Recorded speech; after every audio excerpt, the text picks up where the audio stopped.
Hello there guys, and welcome back to a brand new LEGO Star Wars The Skywalker Saga video. We are once again back with another video where we discuss all of the possible locations that could be making their way to the game. As this is the 6th episode of the series, I will be discussing all of the potential locations that could be in the game from Star Wars Episode 6 Return of the Jedi. If you haven't seen any of the previous 5 videos, then I would highly recommend you guys checking those out after watching this video, so that you can see all of the other locations that we could see in the game. Starting off as always with the planets that are in the film. In Return of the Jedi we see 3, technically 4 planets, and they are Tatooine, Dagobah, Endor, and the second Death Star, so I'll go over all of them in that particular order. Starting off with Tatooine then, this planet is already massive in terms of what we've actually seen from the trailers, but also in terms of the potential locations that we've seen from the other films. From Return of the Jedi we do have 2 new key locations that could be added to the game, and they are Jabba's Palace and the Sarlacc Pit.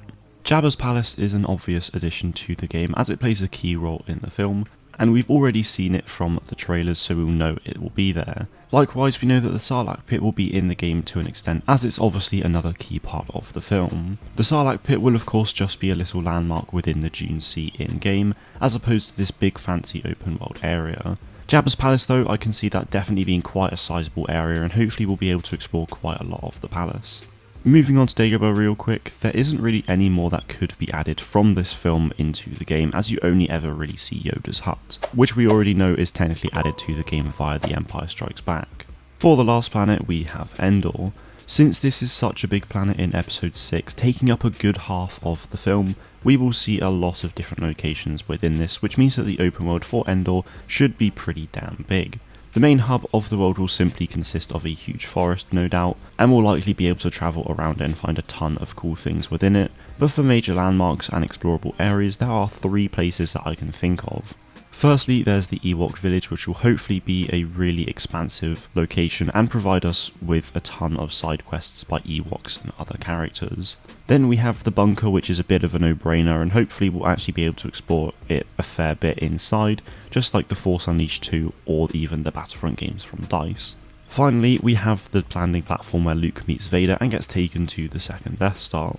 All 3 of these locations will hopefully be rich with content to find and plenty of quests to take part in, but I have no doubt that the forest will also provide us with some big content as well. Whilst that is all of the main planets, I did say that the Death Star 2 will technically be one as well, as we will very likely be able to explore the inside and purchase it just like the first Death Star. Within this Death Star we'd likely see the Emperor's throne room and hopefully some other locations that we've never seen before from either Death Star in the film, just to make it a little bit more unique and engaging.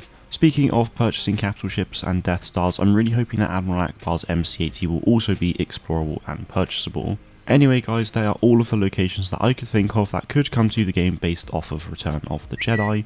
If you think I missed any, then please feel free to let me know in the comments below. Next week I'll be moving on to the sequel trilogy, so be sure to subscribe to the channel so you don't miss out on those videos. Thank you all very much for watching, and may the Force be with you always.